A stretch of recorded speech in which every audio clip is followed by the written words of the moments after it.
Hello दोस्तों, आज हम लोग भिन्न का लसा और मसा ज्ञात करने वाले हैं। ठीक है, वैसे मुझे उम्मीद है कि आप लोग लसा और मसा का फुल फॉर्म और उसके बारे में पूरी बातें जानते होंगे, लेकिन मैं एक बार फिर से अपनी तरफ से जो है एक बार क्लियर करने की कोशिश करूंगा। ठीक है, तो भिन्न का जो है हम लोग आज लसा और मसा ज्ञात करना सीखने वाले हैं। तो एक बार मैं फिर से बता दूं कि लसा का जो मतलब होता है वो होता है, दोनों में स लगा हुआ है, लसा में स और मसा में स। इसका मतलब ये नहीं है कि दोनों समापवर्तक है, लघुत्तम समापवर्त्य होता है। लघुत्तम समापवर्त्य मतलब लघुत्तम मतलब छोटी से छोटी संख्या जिसमें दिए हुए दोनों संख्या से भाग लग जाए। ठीक है, महत्तम समापवर्तक का क्या मतलब होता है, वह बड़ी से बड़ी संख्या जो दिए हुए दोनों संख्या में भाग लगा दे। ठीक है, समाप वर्तक, वर्तक मतलब नहीं समझ रहे हैं, लगा दे, और वर्त्य मतलब जिसमें लग जाए। ठीक है, तो इन चीज़ को एकदम बेसिक है, इसका ध्यान रखिएगा। तो उसी तरह से अगर हम एक एग्जांपल के थ्रू भी आपको समझाना चाहेंगे कि मान लीजिए दो संख्या अपना दिया हुआ है, 4 है और 6 है, तो क्या होगा, समाप लघुत्तम समाप वर्त्य मतलब जिसमें इन दोनों से लग जाए, क्या होगा, 12 होगा। ठीक है, देख रहे फ्रेंड्स। और इसका समाप महत्तम समाप वर्तक मतलब बड़ी से बड़ी संख्या जिससे इन दोनों में भाग लग जाए। बड़ी से बड़ी संख्या क्या होगा, यहाँ पे 2 होगा, 2 से इसमें भी लग जाएगा, उसमें भी लग जाएगा, लेकिन इससे कोई भी बड़ी संख्या से इन दोनों में लगेगा नहीं लगेगा। तो ये इसका मतलब होता है। मुझे उम्मीद है कि मैं अपने आप को क्लियर कर पाया हूँगा। ठीक है फ्रेंड्स, तो चलिए शुरू करते हैं। तो भिन्न में क्या होता है फ्रेंड्स कि ऊपर में क्या होता है, अपना ऊपर में अंश होता है और नीचे में क्या होता है, हर होता है। ठीक है, अंश हर तो आप समझते ही होंगे। तो ये दो फॉर्मूला है भिन्न का लसा और मसा ज्ञात करने का। ठीक है, भिन्न का लसा क्या होता है, अंशों का लसा बट्टा हरों का मसा। ठीक है, अंशों का लघुत्तम समापवर्तक बटा हरों का महत्तम समापवर्तक। और मैंने इसको रेड रेड कर दिया है कि आपको पता चले, आपको भी कंफ्यूज ना हो जाए। ठीक है, उसी तरह भिन्न का मसा जो है अंशों का मसा बटा हरों का लसा।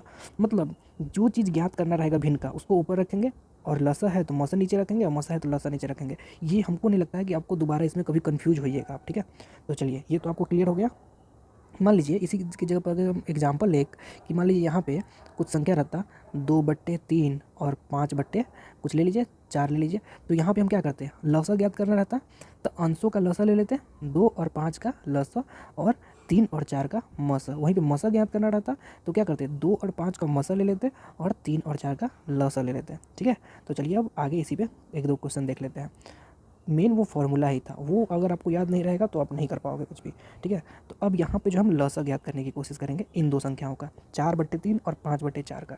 तो इन दोनों का लसा लसा ज्ञात करना है। क्या होगा फ्रेंड्स, लसा है तो अंशों का लसा हरों का मसा, मतलब 4 और 5 का लसा ज्ञात कर लीजिए और 3 और 4 का मौसा ज्ञात कर लीजिए। ठीक है, ठीक है।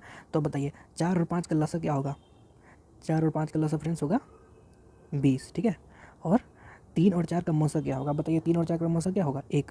सबसे बड़ी से बड़ी वो संख्या जो 3 और 4 में भाग लगा दे, कौन सा होगा, 1 होगा, उसके अलावा कोई नहीं होगा।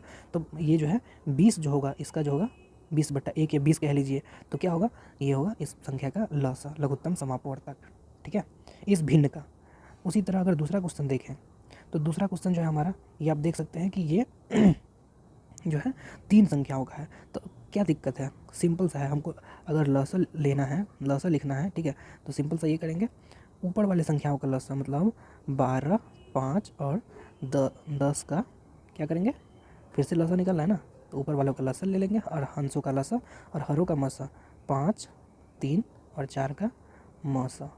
तो क्या हो जाएगा फ्रेंड्स, 12, 5 और 10 का, ये बताइए कि क्या हो जाएगा इसका। तो इसका जो लसा हो जाएगा वो 60 हो जाएगा। ठीक है, और इसका मौसा क्या हो जाएगा, इसका मौसा अगेन 1 हो जाएगा, तो मतलब इस भिन्न का लसा क्या हो जाएगा, 60 हो जाएगा। ठीक है फ्रेंड्स, इसी तरह से हमको निकालना है। तो चलिए अब कुछ एग्जांपल जो है अपने मन लेते हैं, मन से अगर ले तो एक एग्जांपल लेते हैं, 5/2 और इसको ले लेते हैं 10/4 ले लेते हैं। इसका अगर हमको लसा निकालना है तो क्या करेंगे, अंशों का लसा, 5 और 10 का लसा कितना होगा, 10 ही होगा, और 2 और 4 का लसा कितना, मौसा कितना होगा बताइए। अगर हम यहाँ पे लसा ले रहे हैं तो 2 और 4 का मौसा निकालना पड़ेगा, इसका मौसा कितना हो जाएगा, 2 ही हो जाएगा। बड़ी से बड़ी संख्या जिसमें दोनों से भाग लग जाए, मतलब जो दोनों में लगा दे वो ये हो जाएगा, और इसका क्या हो जाएगा लसा 5। अगर इसी का हमको मौसा निकालना रहता, ठीक है, इसको मैं हटा रहा हूँ फ्रेंड्स, इसका अगर मान लीजिए हमको मौसा निकालना रहता, चलिए अब जो है इसका हम मौसा महत्तम समाप्त वर्तक लिखेंगे। ठीक है फ्रेंड्स, चलिए तब इसका मौसा हमको निकालना रहता है, तो 5 और 10 का मौसा ले लेते हैं, जो निकालना रहेगा अंशों का वो कर दीजिएगा और हरों का उसका अपोजिट कर दीजिएगा। ठीक है, तो 5 और 10 का जो है मौसा कितना होगा, 5 और 10 का मौसा 5 ही है, महत्तम समापवर्तक मतलब बड़ी से बड़ी संख्या जो इन दोनों में भाग लगाते तो 5 होगा, और 2 और 4 का लसा कितना होगा, 4। तो अगर इसी को आप ले लिए तो कितना हो गया, ये 5/4 हो गया। तो हमको उम्मीद है फ्रेंड्स कि आप लोग इसको निकालना सीख गए होंगे। हालांकि ये सच है कि मैंने कोई बहुत बड़ी बड़ी संख्या नहीं लिया, लेकिन बड़ी बड़ी संख्या अगर लेनी भी रहती तो उसमें कौन सी बड़ी बात थी। मुझे आपको बेसिक समझाना था, और मैं इस वीडियो में हमको लगता है कि मैं आपको बेसिक समझा चुका हूँ, ठीक है। तो इसी के साथ जो है फ्रेंड्स इस वीडियो को ख़त्म करते हैं। और एक मैं रिक्वेस्ट करना चाहूँगा कि अगर इस चैनल पे जो कंटेंट है वो आपको अगर हेल्पफुल लग रहा है तो आप इसको सब्सक्राइब कर लें, ठीक है फ्रेंड्स।